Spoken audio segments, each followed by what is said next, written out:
Assalamualaikum warahmatullahi wabarakatuh. Selamat datang di channel saya, channel yang membahas tentang seputar burung rakbet terbaru terupdate di tahun 2022 ini. Nah, untuk teman-teman yang baru datang, yang baru bergabung, terima kasih yang udah mau nonton video ini. Dan yang belum subscribe, monggo silahkan subscribe dulu, biar teman-teman gak ketinggalan semua tentang info burung rakbet terbaru di tahun 2002 ini. Di video kali ini saya akan membahas tentang cara menentukan burung rakbet jantan atau betina. Tapi saya bagi ke dua bagian, part 1 dan part 2. Part 1-nya saya bikin rakbet jantan dulu ya. Part 2-nya nanti kalau kita bahas dua-duanya kepanjangan ya. Jadi satu-satu dulu. Nah, sebelum kita lanjut ke pembahasannya, saya mengucapkan mohon maaf dulu ya kepada para suhu. Saya tidak ada maksud untuk menggurui atau melebihi dari itu ya kepada kicauannya para suhu atau yang teman-teman yang udah pro ya.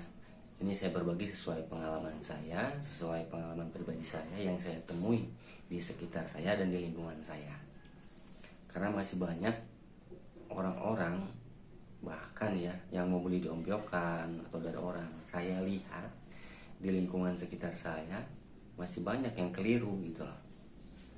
Apalagi ini khusus untuk pemula ya, teman-teman yang masih pemula, teman-teman kalau lagi nyari channel yang terupdate tentang burung rakbet, di sini channel yang tepat buat teman-teman. Insya Allah saya kupas secara gamblang, secara spesifik dan lebih detail. Nah, sebelum lanjut ke pembahasannya, alangkah lebih baiknya kalau teman-teman yang belum subscribe, monggo silahkan di subscribe dulu. Dan yang mau like silahkan di like, yang mau share silahkan di share, dan yang mau berbagi, mari kita berbagi di kolom komentar teman-teman. Sebelumnya mohon maaf kalau nanti ada kesalahan di video saya, kurang lebihnya juga saya mohon maaf. Oke, seputar burung rakbet, ciri-ciri atau menentukan burung rakbet jantan dulu ya. Kita bahas rakbet jantan. Menurut sepengetahuan saya atau pengalaman saya, rakbet jantan itu kita bagi 2 poin ya. Poin yang pertama dari secara penglihatan dulu, nanti poin 2 kita bagi sebagai rabaan atau non rabaan. Yang pertama itu non rabaan dulu atau secara penglihatan dulu. Nah, secara penglihatan kita lihat dari postur tubuhnya dulu. Postur tubuh rakbet jantan itu cenderung lebih runcing ya, dari mulai paruh, kepala sampai ke ekornya itu runcing semua teman-teman. Jauh berbeda dengan rakbet betina. Kalau rakbet jantan itu semuanya serba runcing kalau pengalaman saya ya. Dari paruhnya itu bener-bener runcing, agak lebih tipis dari rakbet betina ya. Sangat beruncing banget. Terus dari mulai lengkungan kepala atas sampai lehernya itu lebih luwis ya teman-teman, sampai ke ekor tuh lebih luwis, lebih meruncing. Dan postur tubuhnya itu lebih kecil dari rakbet betina. Kita bisa lihat contohnya teman-teman. Nah, rakbet jantan itu cenderung lebih kecil bentuknya teman-teman. Nah, seperti kita lihat di sini, cenderung lebih kecil. Dan postur tubuhnya itu cenderung lebih meruncing teman-teman. Itu rakbet jantannya. Tuh lihat, teman-teman bisa lihat dari mulai paruh, kepala sampai ke ekor tuh meruncing, berbeda jauh dengan rakbet betina. Ini rakbet jantan teman-teman ya. Nah, itu teman-teman. Ini secara penglihatan dulu ya. Nah, kemudian dari segi tangkringan ya teman-teman. Nah, kemudian dari segi tangkringan, ketika dia nangkring itu jarak antara badan bawah dan tangkringan itu ada jaraknya teman-teman, ada jaraknya. Dan kakinya itu cenderung nyengkramnya itu lebih ke depan, lebih tegak. Dia itu lebih tegak. Kalau laput jantan lebih tegak, jadi ya, lebih gagah gitu. Tapi postur tubuhnya memang kecil, dan gaya dia nangkring itu atau bertengger itu ada jaraknya dari tangkringan ke badan bawahnya itu. Nah, kemudian poin berikutnya dari segi ekornya lebih runcing ya teman-teman. Dari mulai badan tuh runcing sampai ke ekor tuh lebih runcing. Kemudian dari sayap, kalau kita lihat dari atas nih teman-teman kayak gini, kita lihat dari atas itu sayapnya lebih nyilang teman-teman. Jadi ujung sayapnya tuh nyilang. Itu lovebird jantan ya, lebih nyilang. Nah, itu mungkin secara penglihatannya. Poin kedua secara perabaan. Nah, lovebird jantan ini kan burung yang cenderung lebih galak ya. Jadi kalau misalkan kita atau teman-teman yang takut buat ngeraba, itu kan agak susah, karena kalau sekali gigit bisa berdarah. Makanya ini saya kupas secara ada dua bagiannya. Ya, teman-teman yang takut megang ya secara penglihatan aja atau non rabaan bisa. Yang kemudian yang poin berikutnya saya simpulkan dengan bentuk rabaannya. Rabaan yang saya maksud ketika kita pegang laput jantan itu di genggaman tuh kayak enteng banget, enteng kecil gitu loh, kecil. Nah, itu lovebird jantan. Kemudian lovebird jantan itu ketika diraba dia cenderung lebih berontak teman-teman, lebih berontak, nggak kayak lovebird betina. Kalau lovebird betina itu lebih diam, tapi lovebird jantan itu lebih berontak. Itu poin kedua. Yang ketiga dari tulang pubis. Lovebird jantan itu ketika kita raba tulang pubisnya itu nggak ada jaraknya teman, ada tapi cuman sedikit, paling berapa mili gitu kalau lovebird jantan. Dan cenderung ketika kita raba itu keras dan ada runcing-runcingnya gitu. Tulang pubisnya pas kita raba ada runcing-runcingnya, dan jaraknya itu tipis sekali, kayak cuma ada berapa mili gitu, berbeda sama lovebird betina. Itu di tulang pubis ya ketika kita raba.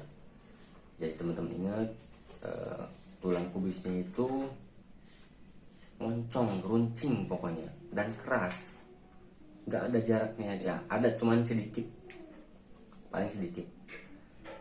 Nah, kemudian dari hidung, ketika kita tiup hidungnya itu, kalau lovebird jantan itu cenderung lebih bulat ya, lebih bulat, berbeda sama lovebird betina. Nah, dan untuk poin yang terakhir teman-teman, lovebird jantan itu ketika dia birahi itu cenderung lebih ke meloloh ya, lebih ke meloloh si betinanya.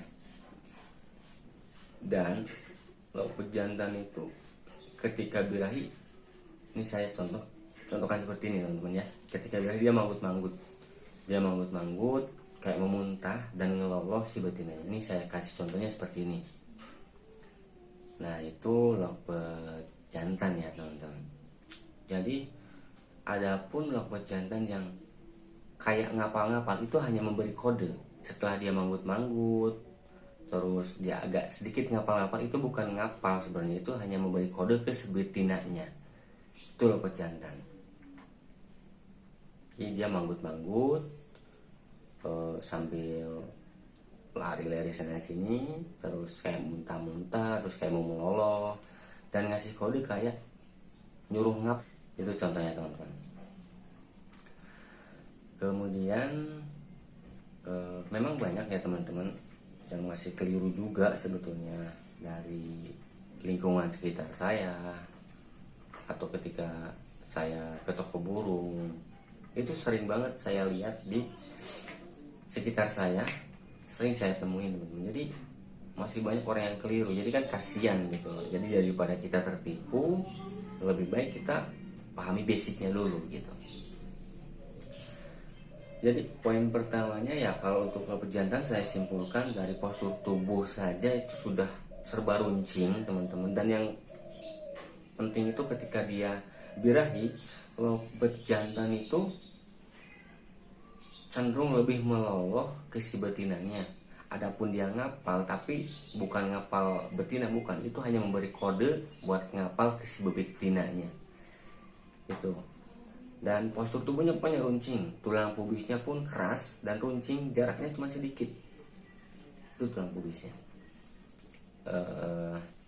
Kemudian intinya yang teman-teman harus paham ya itulah, ketika kita punya lovebird di rumah, kalau kita belum paham atau masih keliru, jadi susah gitu teman-teman. Kalau kita punya lovebird terus kita nggak tahu, masih keliru sama jenis kelaminnya, kan ribet.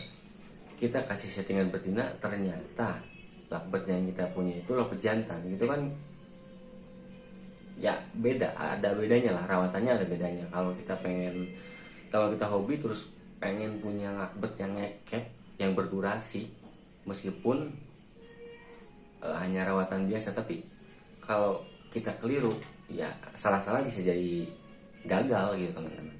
Jadi alangkah lebih baiknya kalau kita tahu dulu jenis kelaminnya, itu juga penting, sangat penting teman-teman.